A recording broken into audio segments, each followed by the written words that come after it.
20 second तक हाथ भी धोने हैं और सामाजिक दूरी भी बनाए रखनी है। ये है मेरा मास्क। मास्क घर बैठे आसानी से कैसे बनाना है, इसकी सारी जानकारी आपको आरोग्य सेतु ऐप पर मिल जाएगी। आज ही डाउनलोड कर लीजिए।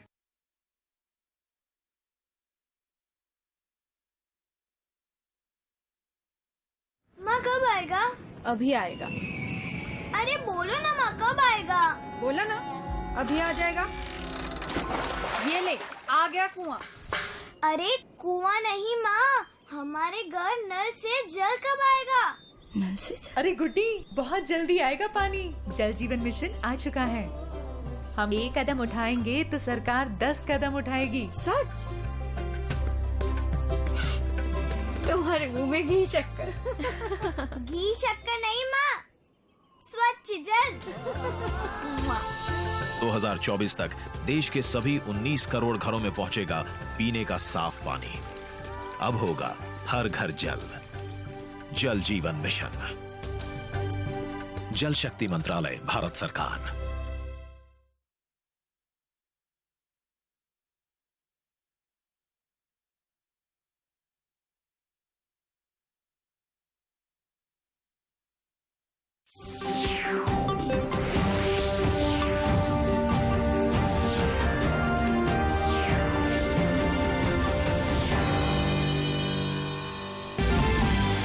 अनलॉक 3 के तहत राज्य में शॉपिंग मॉल और डिपार्टमेंटल स्टोर खोलने की इजाजत। जमशेदपुर में भी अब खुल सकेंगी कपड़ा, ज्वेलरी और जूते की दुकानें। शेष पाबंदी पूर्व की तरह जारी। झारखंड समेत देश भर में कोरोना संक्रमितों की तादाद घटी। रिकवरी रेट में सुधार। टीकाकरण अभियान अनवरत जारी।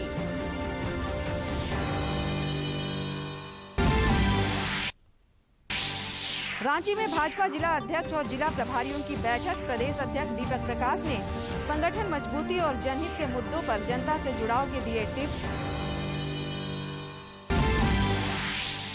और राज्य के अनेक इलाकों में 18 जून तक अच्छी बारिश के आसार। कहीं कहीं भारी वर्षापात का भी अनुमान। ऑरेंज येलो अलर्ट जारी।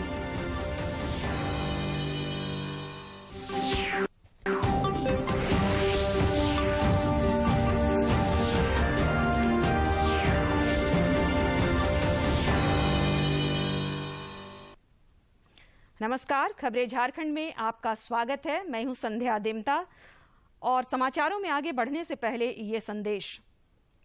कोरोना संक्रमण की दूसरी लहर अब झारखंड समेत पूरे देश में थोड़ी कमजोर पड़ती जा रही है।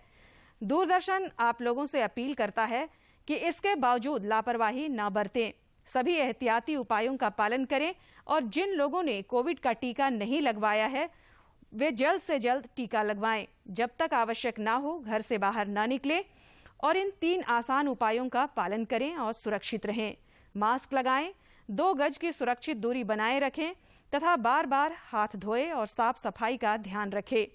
कोविड से संबंधित जानकारी और मार्गदर्शन के लिए राष्ट्रीय हेल्पलाइन काम कर रही हैं। इनके नंबर हैं 011239780046 और 1075।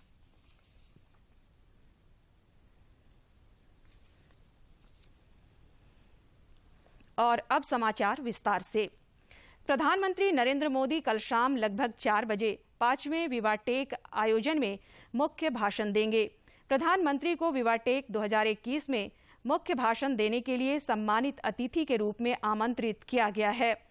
आयोजन के अन्य प्रमुख वक्ताओं में फ्रांस के राष्ट्रपति इमैनुअल मैक्रों, स्पेन के प्रधानमंत्री पेड्रो सांचेज और विभिन्न यूरोपीय देशों के मंत्री तथा सांसद शामिल हैं। इस कार्यक्रम में एप्पल के सीईओ टिम कुक, फेसबुक के अध्यक्ष और मुख्य कार्यकारी अधिकारी मार्क जुकरबर्ग और माइक्रोसॉफ्ट के अध्यक्ष ब्रैड स्मिथ जैसे कारपोरेट नेताओं की भी भागीदारी होगी।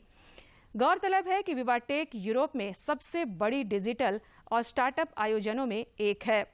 इसका आयोजन 2016 के बाद से हर वर्ष पेरिस में किया जाता है। विवाटेक का 5वां संस्करण 16 से 19 जून तक प्रस्तावित है। अनलॉक 3 के तहत राज्य में कुछ और रियायतें दी गई हैं। रांची में मुख्यमंत्री हेमंत सोरेन की अध्यक्षता में आयोजित आपदा प्रबंधन प्राधिकार की बैठक के बाद विभागीय मंत्री बन्ना गुप्ता ने बताया कि राज्य भर के शॉपिंग मॉल और डिपार्टमेंटल स्टोर अब खोले जा सकेंगे। जमशेदपुर में भी अब कपड़ा, ज्वेलरी और जूते की दुकानें खुल सकेंगी। उन्होंने साफ किया कि सब जिलों में सभी दुकानें 4 बजे अपराह्न तक ही खुल सकेंगी। बसों के परिचालन पर रोक बरकरार रहेगा, साथ ही शेष पाबंदी भी पूर्व की तरह जारी रहेंगी।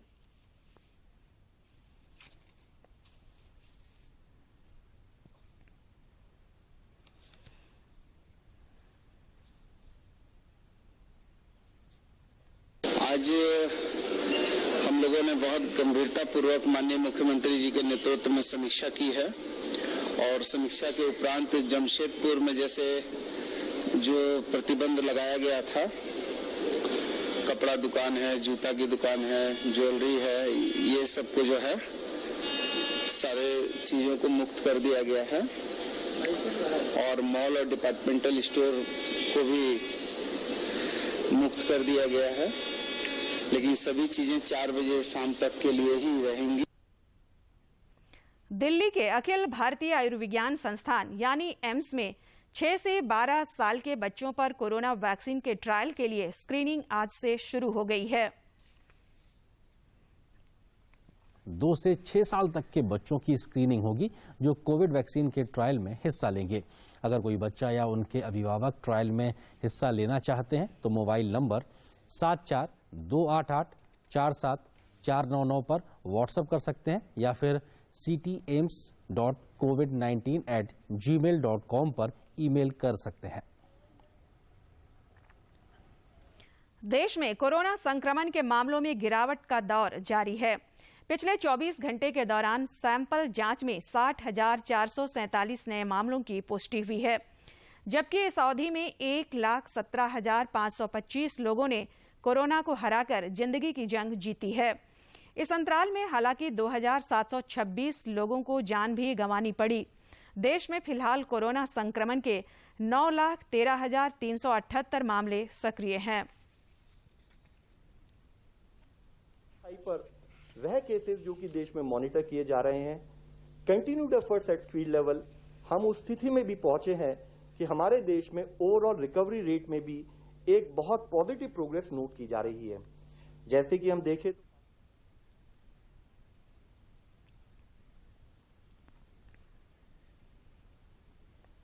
इधर झारखंड में पिछले 24 घंटे में 151 नए कोरोना मरीजों की पुष्टि हुई है, जबकि इस दौरान 483 कोरोना वीर स्वस्थ हुए, जिन्हें अस्पतालों से छुट्टी दे दी गई। राहत देने वाली खबर यह भी रही कि इस अवधि में राज्य भर में कोरोना से केवल 1 मौत हुई। झारखंड में फिलहाल कोविड महामारी के 3,062 सक्रिय केस शेष हैं और रिकवरी रेट 97.62% है, जो राष्ट्रीय औसत से भी बेहतर है। देशवासियों को कोरोना के जोखिम से बचाने के लिए कोरोना रोधी टीकाकरण अभियान तीव्र गति से आगे बढ़ रहा है। देश में पिछले 24 घंटे में कोरोना वायरस की 39,27,154 वैक्सीन लगाई गई, जिसके बाद कुल वैक्सीनेशन का आंकड़ा अब बढ़कर 25,90,44,072 हो गया है। कंबाइंड एफर्ट्स के साथ करते हुए हम लोगों ने 26 करोड़ का एक benchmark in terms of overall vaccine doses आज कंप्लीट किया है। मध्याह्न आज हमने आफ्टरनून के समय में यह फिगर भी कंप्लीट किया कि 26 करोड़ से ज्यादा लोग इस देश में वैक्सीन डोजेज ले चुके हैं, जिसमें health care worker, frontline worker, people above 45 years of age जो कि हमारे प्रायोरिटी ग्रुप्स हैं, उनमें 1.7 crore doses, 2.58 crore doses and 17.24 crore doses भी उनको दी जा चुकी हैं। हमारे सतत प्रयास है, हमने आपको इससे पहले भी अवगत किया है कि एक स्थाई पर वैक्सीन का प्रोडक्शन बढ़ाते हुए दूसरे स्थाई पर फील्ड में काम करते हुए हम वैक्सीन को एज ए स्ट्रैटेजी चाहते हैं कि सब लोग जब भी वैक्सीन अवेलेबल हो, particularly priority age group, vaccine को लगवाएं और अपने आप को सुरक्षित रखने में हमारी सहायता करें। कोरोना टीकाकरण अभियान को पूर्ण रूप से सफल बनाने के लिए सरकार की ओर से शहरी क्षेत्र के साथ ग्रामीण इलाकों पर विशेष फोकस किया जा रहा है। यही वजह है कि रांची के ग्रामीण इलाकों में टीकाकरण और जन जागरूकता अभियान एक साथ चलाया जा रहा है। रांची जिले के ग्रामीण इलाकों जैसे पिठोरिया, बोड़िया और ठाकुर गांव समेत अन्य जगहों में कोरोना वैक्सीनेशन अभियान को सफल बनाने के लिए सरकार की ओर से विशेष खाका तैयार किया गया है। इसके तहत गांव, टोला और मोहल्लों में जागरूकता के कई कार्यक्रम चलाए जा रहे हैं। ऐसे तो हम लोग को कोई जानकारी में नहीं मिली है, लेकिन हम लोग उन लोगों के बीच में जा रहे हैं, उनके साथ बैठक भी कर रहे हैं, उनको समझा भी रहे हैं और आ भी रहे हैं और वैक्सीन भी ले रहे हैं। लेकिन हाँ, उनकी जितनी आबादी है उतना जल्दी नहीं हो पा रहा है। हम लोग कोशिश कर रहे हैं, प्रचार प्रसार भी कर रहे हैं और उन लोगों को समझा करके हम लोग मैक्सिमम 100% सिचुएटेड करके वैक्सीनेशन दिला रहे हैं। हम लोग गांव की महिलाओं को जागरूक करने के लिए आंगनबाड़ी की सेविकाएं कड़ी मेहनत कर रही हैं। वे लोगों को बता रही हैं कि वैक्सीनेशन से किसी प्रकार की समस्या नहीं होती है। के लिए देखिए, हम लोग हर टोला जाते हैं, एक एक परिवार से मिलते हैं और टीकाकरण के बारे में समझाते हैं। बहुत लोग तो समझ जाते हैं और समझ रहे हैं, टीकाकरण के लिए आ रहे हैं, लेकिन कुछ ऐसा टोला मोहल्ला है कि वहाँ के लोग नहीं समझते हैं। बीमार हो जाएंगे तो हम कामकाजी है, कैसे काम करेंगे, घर मेरा कैसे चलेगा, इस टाइप का। सरकार द्वारा चलाए जा रहे जागरूकता अभियान का असर भी अब इन इलाकों में दिखने लगा है। पहले जहां लोग वैक्सीन लेने से कतराते थे, वहीं अब धीरे धीरे लोग इसके फायदे समझकर अभियान से जुड़ने लगे हैं। प्रचार की तो कमी नहीं है। हमको लगता है कि गांव में अनाउंसमेंट भी कराया गया और इससे पहले गाड़ी और ये लाउड स्पीकर के द्वारा भी अनाउंसमेंट किया गया था। वैश्विक महामारी के खिलाफ जारी जंग में थोड़ी सी लापरवाही और वैक्सीनेशन के प्रति भ्रम काफी खतरनाक साबित हो सकती है। जरूरत है टीकाकरण अभियान को सामूहिक प्रयास से सफल। कोडरमा जिले में टीकाकरण अभियान युद्ध स्तर पर जारी है। जिले के सभी प्रखंडों में संचालित टीका केंद्रों में लाभार्थी टीका लगवा रहे हैं। सभी टीका केंद्रों पर सामाजिक दूरी का उचित अनुपालन भी किया जा रहा है। साथ ही सभी को टीका लगवाने के पश्चात कोविड अनुरूप व्यवहारों का उचित अनुपालन करने की भी सलाह दी जा रही है। हमारा पंचायत हमारी जिम्मेदारी अभियान के तहत भी जिला प्रशासन का प्रयास है कि जिले के 100% योग्य लाभुकों का टीकाकरण सुनिश्चित हो, जिसके लिए जिले के अधिकारियों द्वारा जागरूकता अभियान चलाया जा रहा है। कोरोना काल में देवघर जिले में मुख्यमंत्री दाल भात योजना के तहत 14 केंद्र संचालित हैं, जहां हर दिन 1400 से 1500 लोग भोजन कर रहे हैं। से हर कोई प्रभावित हुआ है, लेकिन समाज के कमजोर तबकों पर इसका ज्यादा असर पड़ा है, जिसे देखते हुए उन्हें विभिन्न स्तरों पर मदद पहुंचाई जा रही है। देवघर जिले में मुख्यमंत्री दाल भात योजना के तहत 14 केंद्र संचालित है, जहां हर दिन 14 से 1500 लोग भोजन कर रहे हैं।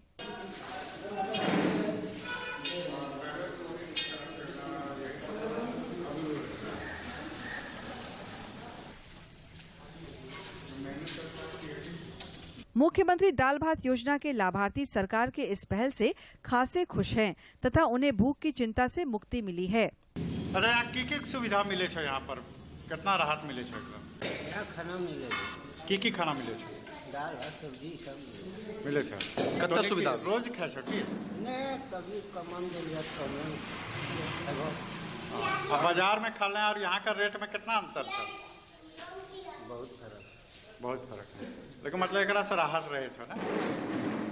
मिनी लॉकडाउन अवधि में आजकल देवघर जिले में प्रवासी मजदूरों का आवागमन बढ़ गया है, जिसे देखते हुए विभिन्न राजनीतिक दलों ने सड़क और बस स्टैंड के किनारे नए दाल भात केंद्र खोलने की आवश्यकता बताई है। सरकार के निर्देश के आलोक में जिला आपूर्ति विभाग की ओर से भी प्रखंड विकास पदाधिकारियों से इससे संबंधित रिपोर्ट भी मांगी गई थी, जिसमें अस्थायी तौर पर कई और अतिरिक्त दाल भात केंद्र खोलने का सुझाव दिया गया है। देवघर से मनीष दुबे की रिपोर्ट।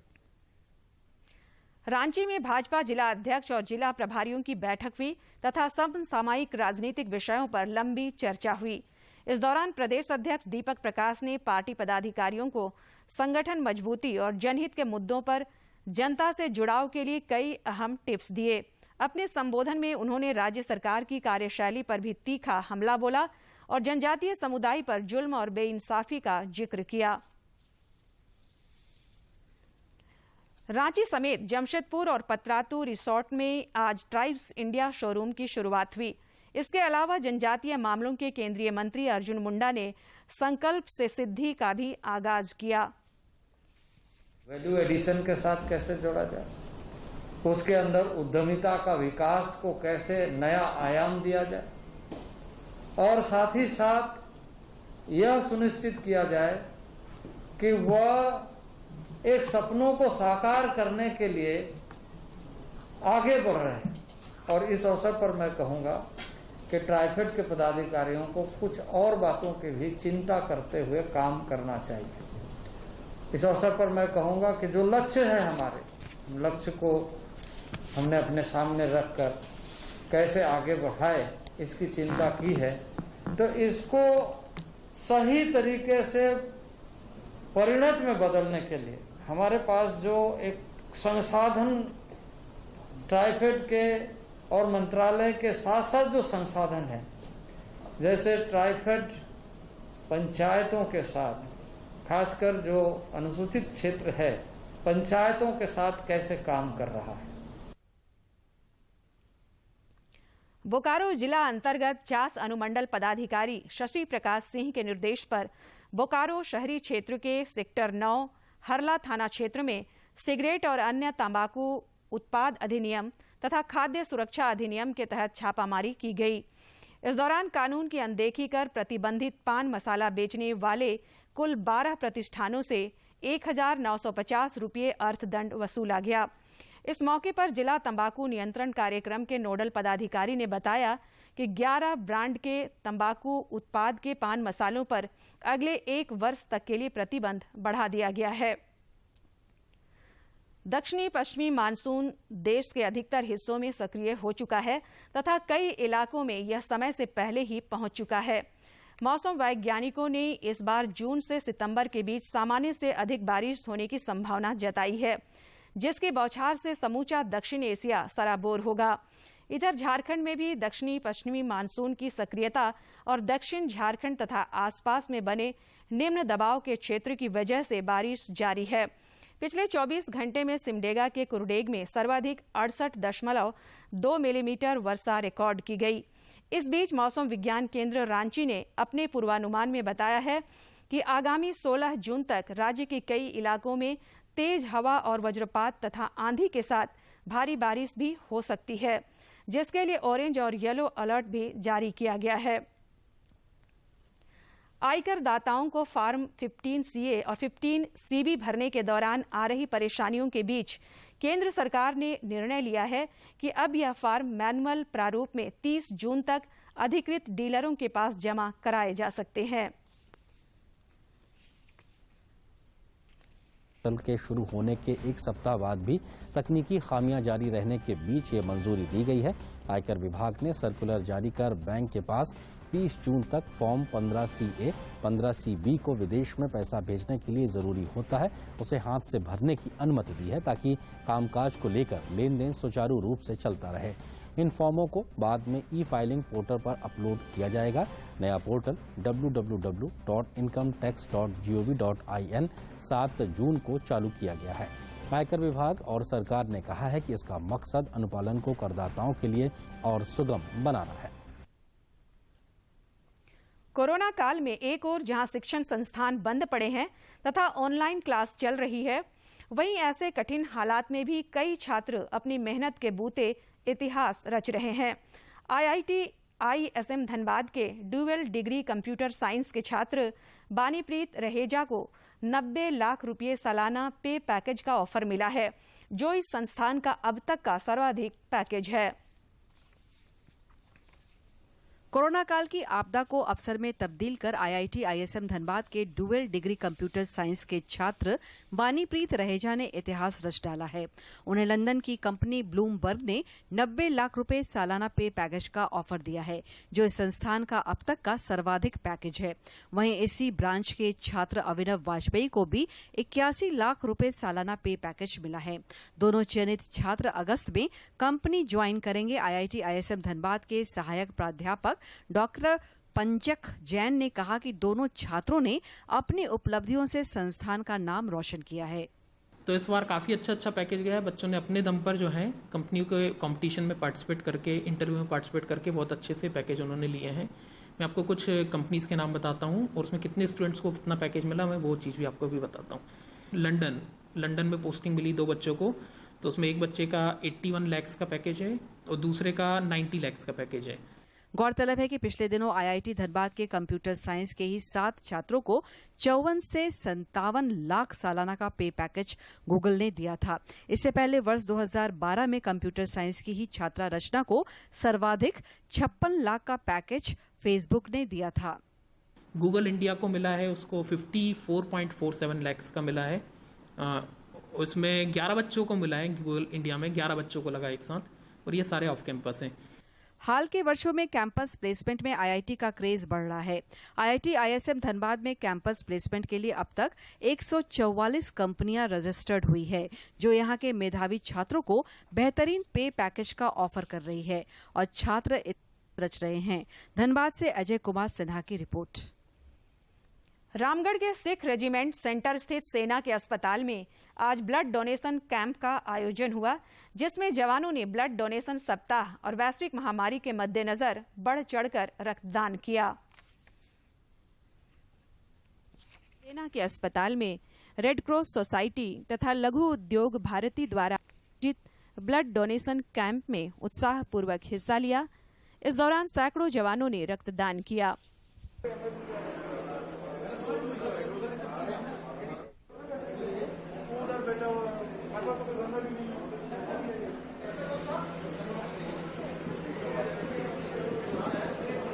इस मौके पर सिख रेजिमेंट सेंटर के एक सैनिक ने रक्तदान को महादान की संज्ञा देते हुए अन्य लोगों से भी रक्तदान करने की अपील की। पंजाब रेजिमेंट सेंटर के सैनिक सुखविंदर सिंह भी उनकी बातों से सहमत नजर आए। ब्लड को सबको डोनेट करना चाहिए। ब्लड से कई लोगों की जान बच जाती है। जो आपको ब्लड आपको इस मौके पर ब्लड डोनेट करने आए सेना के एक मेजर ने बताया कि पंजाब रेजिमेंट सेंटर और सिख रेजिमेंट सेंटर जवानों द्वारा किया गया यह रक्तदान आगे चलकर जरूरतमंदों को काफी काम आएगा। उन्होंने बताया कि वे खुद भी कई बार ब्लड डोनेट कर चुके हैं। इसमें आपको एसआरसी और plus BRC Punjab regiment centre और सिख रेजिमेंट सेंटर के आपको 100 जवान आए हुए हैं। ये ब्लड मैंने डोनेट कर रहे हैं। ये ब्लड आपको आगे चल करके सिविल में या कहीं फौज में इनको यूज हो सकता है। रक्तदान शिविर के आयोजन में लघु उद्योग भारती और रेड क्रॉस सोसाइटी के पदाधिकारियों की भूमिका भी काफी अहम रही तथा वे पिछले 1 महीने से इस नेक काम के लिए लगे हुए थे। बाबा नगरी देवघर में विश्व प्रसिद्ध श्रावणी मेला के आयोजन को लेकर अब तक स्थिति स्पष्ट नहीं है, जिससे भक्तों और इससे जुड़े लोगों के बीच मायूसी है।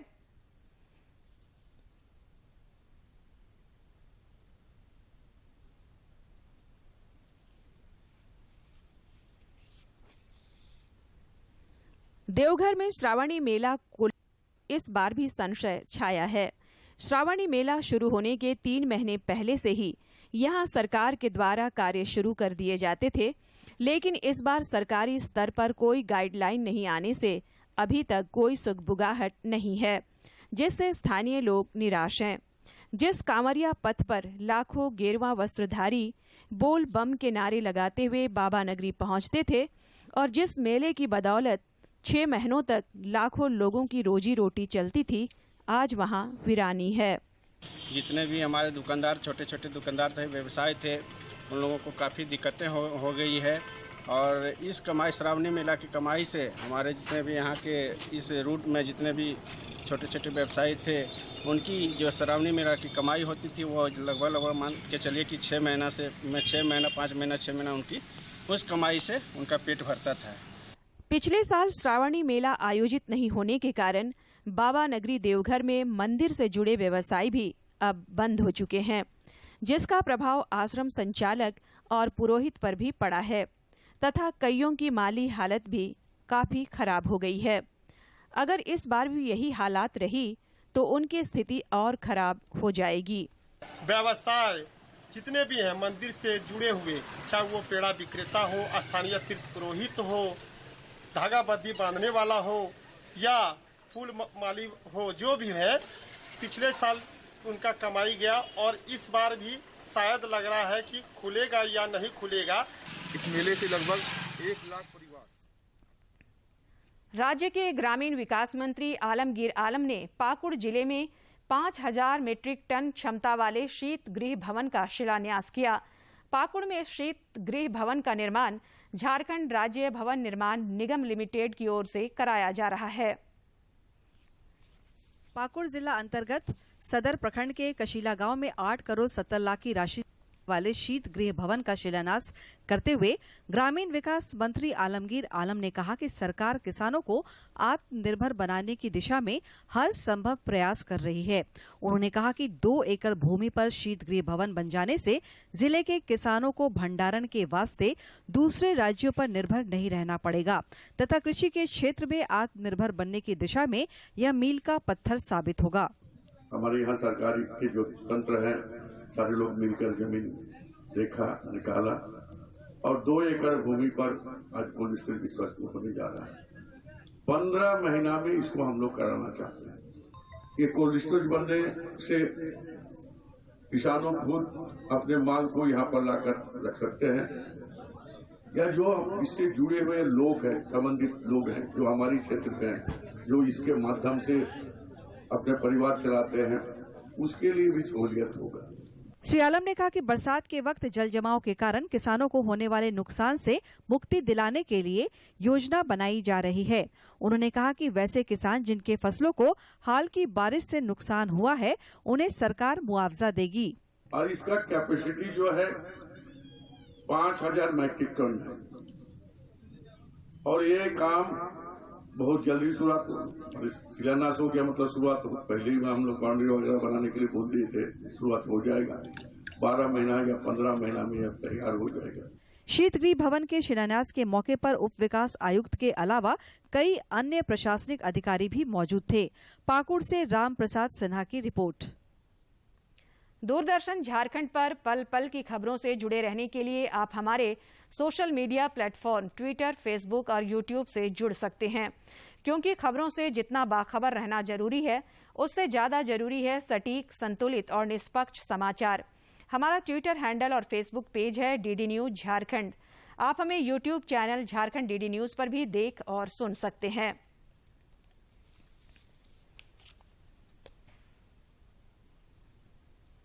और अब आखिर में इस बुलेटिन के मुख्य समाचार एक बार फिर। अनलॉक 3 के तहत राज्य में शॉपिंग मॉल और डिपार्टमेंटल स्टोर खोलने की इजाजत।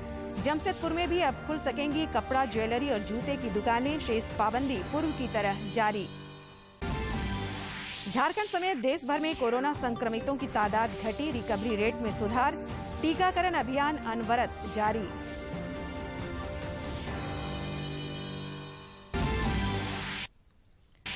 रांची में भाजपा जिला अध्यक्ष और जिला प्रभारियों की बैठक। प्रदेश अध्यक्ष दीपक प्रकाश ने संगठन मजबूती और जनहित के मुद्दों पर जनता से जुड़ाव के दिए टिप्स। और राज्य के अनेक इलाकों में 18 जून तक अच्छी बारिश के आसार, कहीं कहीं भारी वर्षापात का भी अनुमान। ऑरेंज येलो अलर्ट जारी।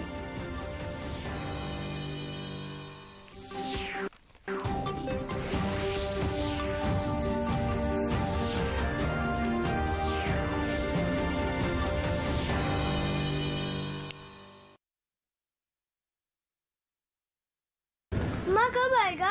अभी आएगा। अरे बोलो ना माँ, कब आएगा? बोला ना, अभी आ जाएगा। ये ले, आ गया कुआं। अरे कुआं नहीं माँ, हमारे घर नल से जल कब आएगा? नल से जल? अरे गुड्डी, बहुत जल्दी आएगा पानी। जल जीवन मिशन आ चुका है। हम 1 कदम उठाएंगे तो सरकार 10 कदम उठाएगी। सच?